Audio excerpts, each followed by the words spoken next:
Mancherial MLA Prem Sagar రావుకు మంచి పదవి రాబోతుందని మంత్రి శ్రీధర్ బాబు తెలిపారు. అది రేపు కావచ్చు, ఎల్లుండి కావచ్చు, పదవి మాత్రం రావడం ఖాయమన్నారు. ఈ సందర్భంగా పెద్దపల్లి జిల్లా రామగుండంలో పర్యటించిన ఆయన ఈ వ్యాఖ్యలు చేశారు.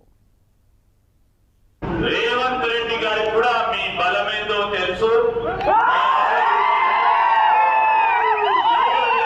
కోరుకుంటున్నారో తెలుసు కనుక మనం ఇంకా కొద్ది రోజులు రేపు కావచ్చు, ఎల్లుండి కావచ్చు, 10 రోజులు